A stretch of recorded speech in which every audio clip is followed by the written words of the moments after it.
What's up guys, and welcome back to another episode of the Technique Thursday series. This time, we're gonna talk about dips.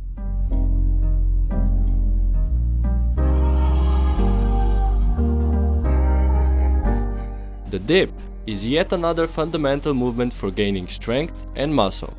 When performing the dip, we use our chest, arms, and shoulders. In particular, for shoulder adduction, so bringing your arms across the body, we use our pectoralis major and minor muscles. For shoulder flexion, so bringing your arms up and in front of you, we use the anterior or front part of our shoulder. And finally, for elbow extension or straightening the arm, we use our triceps brachii. There are a few different types of dips that you can include in your training. The regular dip on 2 parallel bars, the straight bar dip, where you only need 1 bar, and the ring dip, for which you require gymnastic rings. Every one of those is a great option. They all hit the same muscles, but ring dips do offer more freedom since the rings themselves can move unilaterally and can rotate, so you can get a better stretch at the bottom and a better squeeze at the top. On the other hand, the ring dips are quite a bit harder than the other two, so you might want to get strong on the regular or straight bar dip before progressing to the ring dip. When you perform your dips, there are a couple of crucial tips you have to follow. First of all, before starting the negative part of the movement, depress and retract your shoulder blades. That way your shoulders are in a safer position. You have to actively hold that position for the rest of your set. The next thing is elbow position. They should not be excessively flared. The elbows should point more to the back than to the side. And the last thing is range of motion. You should lower yourself down until your arms are at a 90-degree angle. That should be your goal. If your mobility allows you to go lower without any joint pain, then go ahead. Better range of motion typically means better progress. Now for some general tips. You cannot really change your grip width for regular dips since the bars are fixed, but for straight bar dips or ring dips, choose the grip which allows you the biggest range of motion without any pain.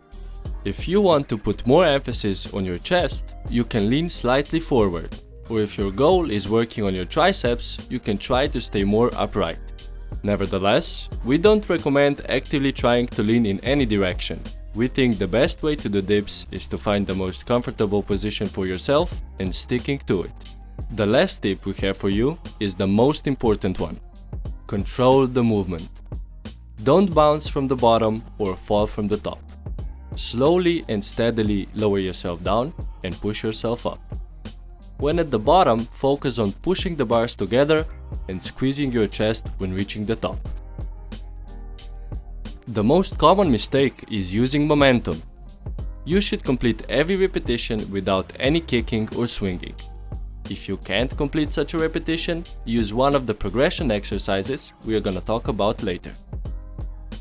Another mistake is rounding your upper back. You should try to keep your torso in the same position from the beginning to the end of the movement, so as to lower the risk of injuries by rounding your upper back and putting your shoulders in a dangerous position. As mentioned beforehand, some of you might not be able to complete a repetition of a regular dip, so you can use one of these progression movements to help you out. The first one are bench dips. This is one of the easier movements which involves the same muscles as the regular dip but is much easier to do. Find any elevated surface, place your hands behind your back on the set surface and lower yourself down as low as you can. Then push yourself back up. The next exercise are band dips. If you have some elastic bands, you can use them to assist you when doing regular dips. Just be careful to not use them to bounce yourself up from the bottom. You should always control the movement. The last thing you can do is negatives. Jump up onto the bars and lower yourself down as slow as possible. When you reach the bottom, just jump back up again and repeat. Follow our tips, avoid the mistakes, or use one of the progressions, and you'll be doing perfect dips in no time.